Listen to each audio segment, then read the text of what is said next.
我是一个粉刷匠，粉刷本领强。我要把那新房子刷得学会一个新技能，翻新车库门，简单易学，一起来把房子变漂亮吧。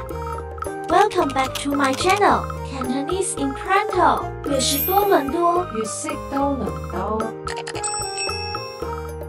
第一步，用小刷子把旧的油漆刷下来，这样新的油漆覆盖在旧油漆上面时，不会因为旧油漆的老旧而脱落。这种小刷子在 Dollarama 就能买到，2块钱就有3把不同硬度的刷子。刷旧油漆时要注意力度，把旧的油漆刷掉，不要伤害车库门原有的木。接着用砂纸把平面磨平，确保快剥落的旧漆提前脱落。这款砂纸也是在 Dollarama 买的，3块钱有1盒，包括3种不同粗细的砂纸，还附赠一个塑料的把柄，容易抓牢砂纸，这也是我选择这款砂纸的原因。其中 Grit 代表砂纸颗粒的粗细，60 Grit 是最粗，适合去除掉底层较粗糙的漆层，180 Grit 是最细，适合磨平不平整的漆层，准备重新上漆。最后用小扫帚把旧漆和灰尘清理干净，确保车库门以最好的状态准备新一轮的刷漆。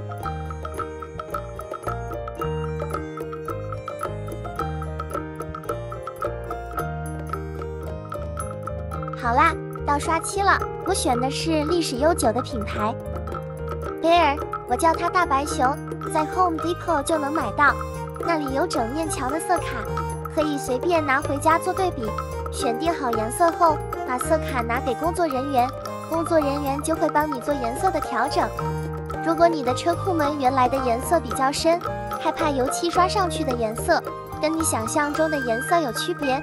可以购买 sample 的小盒油漆，大概5块钱，调成自己想要的颜色，先涂上去一点试试，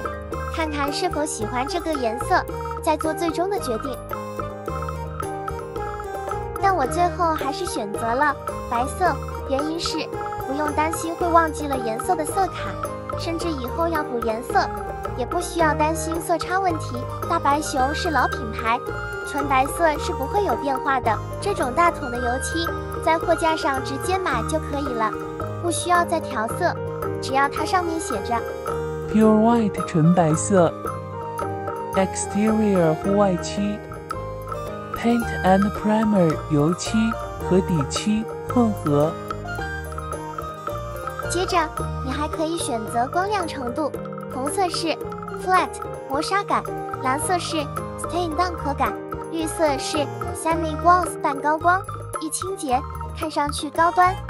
最后还可以选择粘稠程度， Marquee 这个系列比 Premium Plus 粘稠一般只要涂1层就够了，而 Premium Plus 需要反复涂2到3层，这也导致了相同重量的油漆 Marquee 比 Premium Plus 贵。至于如何选择粘稠程度， Marquee 适合老手，涂1层油漆方便快捷，而 Premium Plus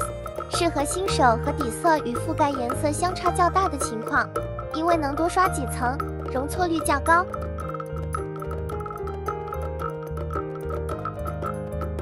至于用量，双车库只要1桶3.79升的 Marquee 绰绰有余，用剩的油漆可以刷大门，或者把罐子密封好，放在 basement 可以放5年左右。如果你要调色，就在货架上拿1桶适合你的纯白色油漆，连同色卡给工作人员就可以了。刷油漆之前，还要记得把外墙用绿色的胶带粘起来，避免油漆涂到不该涂的地方。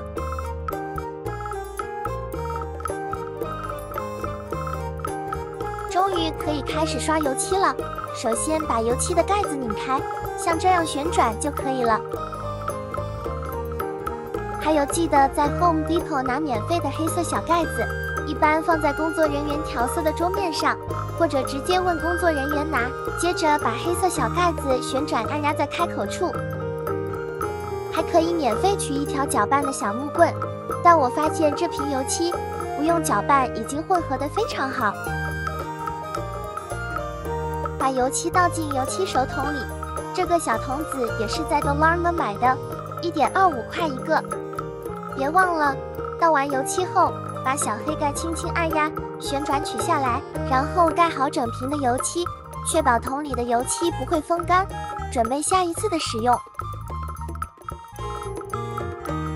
刷油漆前，别忘了垫上报纸，以免弄脏地面。开始刷油漆了，我买了一整套的油漆扫子，这次涂车库门，我用的是中号的油漆扫，大号的油漆扫快捷，适合大面积，而且平板没有花纹的平面使用。小号的扫子适合小面积，而且花纹比较多的地方使用。记得梅雨季节不要刷车库门，不然刚刚刷上去的油漆不干，甚至车库门容易发霉。多伦多的6月到10月都是刷车库门的好时节，特别是夏天不是很热，适合户外活动、院子修正等等。完成啦，在多伦多又学会了一项新技能，满满的成就感，不得不为自己热烈的鼓掌。这是这次刷车库门买的所有工具，都在 Dollarama 可以买到，一共花了106块钱。最后，如果喜欢这次的分享，希望可以点赞、订阅、分享和按下小铃铛。我们是广东地区移民到多伦多，分享生活小碎片和在多伦多如何制作粤菜。那么我们下期再见啦，拜拜。